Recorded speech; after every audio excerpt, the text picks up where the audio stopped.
Hi, my name is Pierre Gagné.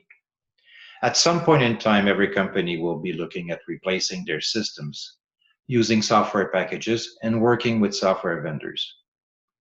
What are the key challenges? The first one is to make sure that you understand what you want and document it so that all parties involved will understand your requirements. The second one is working with the software vendors. You want to make sure that what you're getting and also what you're not getting. This is how Panorama 360 can help you do that. Panorama 360 will much faster define the business scope. It will quickly identify the interfaces to consider and produce its description.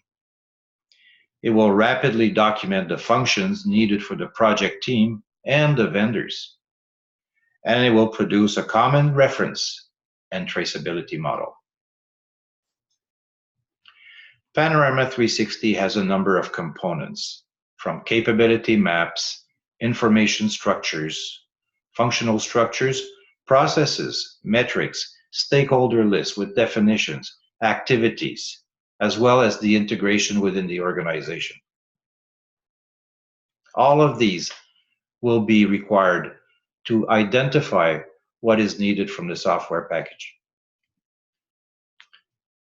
Keeping that relationship good with the software vendors is important. There's two criteria. The first one is know what you want. And the second one is know what you buy. And by defining what you want from an end-to-end perspective, then you will actually have a document to work with. And know what you buy is to be able to compare what you want with what is being provided by the software vendor. Let's take an example. I can scope a project at the value chain level. In this case here, it'll be a claims project. What's in scope is claims. What's the integration with claims is all what is in yellow circles or yellow marks. So we will interface with administration of contracts, servicing customers, managing distribution channels, and so on. By looking at this map, which is also part of Panorama, you understand all those touch points. So if you take a capability, here are all the touch points of this capability within your organization. It provides you with a chart of the organization integration. Then a scope of the integration can be done. So claims will be interfacing, will integrate with those other capabilities, distribution channels, service providers, human resources, administration of contracts, and customer service. Panorama 360 gives you a list of stakeholders and how they participate in each one of those capabilities. So in this case, we have garages, we have doctors, we have adjusters, all interfacing at one point or another during the process of claims management.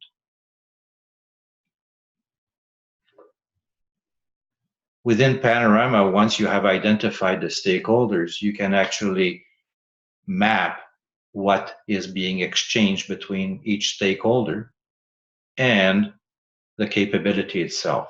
So from claims to claimant, from claimant to claims. And that's a very important way of looking at the integration with the value chain. Once I have identified what's in scope and what are the integration points, I can go down in the capability map and identify more precisely what those integration points will be.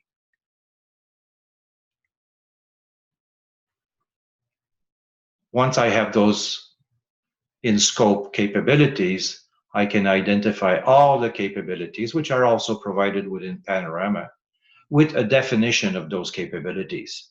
So we have here 8 capabilities. There's actually about 20 capabilities in claims. I've only taken a small number, a small subset. And taking those descriptions, you can present them to software vendors and ask those software vendors, how do they deal with those capabilities? What do they provide in terms of support for those capabilities? It's a different point of view than what other projects may do and say, do you do this, do you do this, do you do this? And the vendor will come back to you and say, we do it all. This way you actually ask the vendors to tell you how they support, and they will provide you with the answers. Then you can make appropriate decisions. Panorama 360 has also a set of processes, and those processes have a set of activities. So each capability within the process has its definition and a fourth level of description of the activities that are within each one of those capabilities. Once you have identified the activities within the capability, you can now define the business triggers. You can define who is providing the performance of that capability. What's the information that is being referenced? What's the information that is being managed? What's being triggered once that capability has been completed?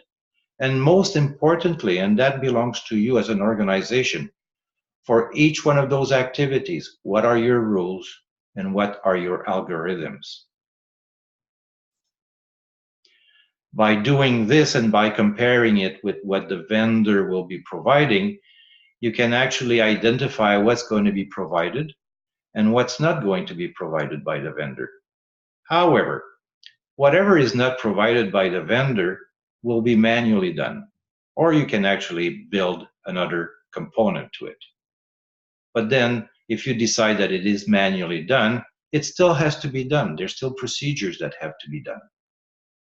So you can have a traceability matrix here of what is being automated, what's not required right now, but may be required in the future, and what's going to be kept manually. So by using Panorama 360, you'll be able to define the scope rapidly. You'll be able to quickly identify the interfaces and produce their descriptions. You'll also be able to rapidly document the functions needed for the project, and especially for the vendors to understand what is expected, and produce a common reference and traceability model for everybody. If you have any other questions on this presentation or in what Panorama 360 can do for you, please don't hesitate to go to insuranceframeworks.com, and I'll be more than happy to answer your questions. Thank you very much for listening.